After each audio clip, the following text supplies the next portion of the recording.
masakit sa puso, mahirap tanggapin.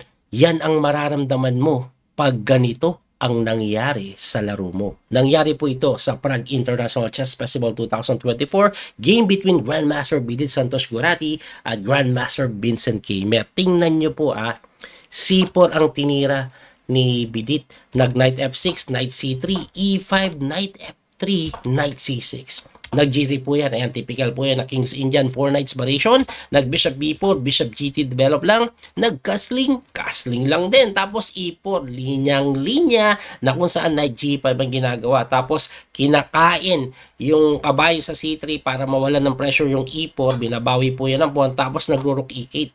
Pagka Rook E8, Queen C2. And after Queen C2, Queen E7, linyang-linya po yan. Kung mapapansin nyo, talagang tinatarget po yung E4. So, ang ginagawa dyan, nag-D3. Yung iba nag-F3. Bakit po kailangan mag-D3? Kasi, sunod na tira mag-H6 Walang mapupuntahan to para po ma-atake na. Ito pong pawn sa E5. So, kinapture po yan, binawi naman po ng pawn, and then nag-D6 para makadevelop lang. Nag-Knight F3 naman si Bidit, umatras lang yung kabayo. H6, bakit? Pine-prevent po yung possible pin ng bishop. Nag-H3, pine-prevent din yung talon ng kabayo, talon ng bishop sa may G4. Nag-Bishop E6, and then Knight D4. Ang ganda ng Knight D4. Kasi pagka Knight D4, kinapture yan, pawn takes, maganda po yung center pawn ng puti dito. Kaya nga ginawa, din-E5 yan para walang tulak na D5 yung white. Nag-C5 naman, Knight H7, saan siya pupunta? Iikot-ikot lang. Pwede po kasing mag-Knight G5, pwede din pong pumunta dito, Knight po sa G6. Kasi nga yung Knight sa F6, wala namang pressure na ginagawa na yon. So dito po, nag-Rook B1 lang po si Bidit. Inaatake yung pawn sa B7, tinulak sa B6. Nag-Bishop F4, nag-Knight F8 na. Nag-Rook Fe1, pinin yung bishop. Nag-Queen D7, umiwas sa pin na tinulakan ng C6 ni Bidit. Pagkatulak, umatras sa D8, tapos H4 lang na medyo mali pa nga. Pero ang pinaka-idea po niyan, tingin ko pine-prevent yung tulak Anyway, G5 pa rin Wala. Bahala ka dyan, G5 pa rin ako na kinapture, binawi ng pawn.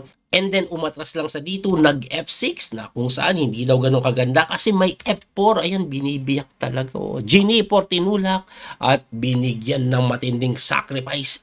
F5 lang. It's all yours, baby. Binigay yung pawn. Anong meron? Pagka-capture, Rook takes E8, Queen takes E8, Bishop takes D5. May bawi din kasi. So, ang ginawa, hinarang na mali. Bakit? May Rook E1 At pagka Rook E1, ayan na nga po, mananalasa na talaga, nakapin At dahil po sa pin na yan, lamang na talaga dito yung puti, kaya napilitan na lang po si Vincent Keymer, no? Nakainin yan. Ayan, ibalik ko lang po, gusto ko lang po ipakita sa inyo, pag nag-Queen F7 ka, tirahan ka lang po ng Bishop takes E6 Tapos pag kinapture po yan, Queen C4. Anong meron? Inaatake ito. Gagalaw lang. Pag gumalaw ka lang, Bishop takes G5 lang. And this type of endgame is definitely winning for the side of white. Kasi magkakapalitan yan. Kain, and then rook dito. Definitely winning na yan. Ipit na ipit So, balik po tayo doon. Kaya nga, hindi pwedeng pasukin yung ganong endgame, nag-Bishop takes D5 na lang. Binigay yung Reyna na kinapture, tinakes, and then nag-Queen D1, hitting the pawn, F5, and then Queen F1, at ito po ay completely winning na for the side of white. Winning na si Bidit. Ang matindi lamang pa sa oras, halos 10 minuto lamang sa oras, ayan Tingnan niyo yung oras. Grabe ka, winning na. So, ang ginawa, nag-Bishop F3 para hindi makain yung pawn, nag-D5, nag-Rook E7 at dito. Bakit po nag-Rook E7? Ano sa tingin yung plano? Kung kayo tatanungin ko. Nakikita niyo yung plano? Ang plano, gagano rin, tapos check. Diba? So, pag nakita mo yung plano na simple na yan, makikita mo na yung tira na kailangan gumawa ka ng paraan na maigalaw na yung Reyna. Siguro pwedeng dito sa C1 or dito, para makaangat agad, para pagka-check ka doon, pwedeng tumakbo ka lang later on. Diba? Pag nakita mo yung plano. Pero etong matindi, 15 minutes si Bidit. Tumira po ng Bishop B4. Completely winning, queenless na yung kalaban. Nag-Bishop B4. Hindi niya nakita yung Rook H7. Rook H7, ngisay agad. Bakit?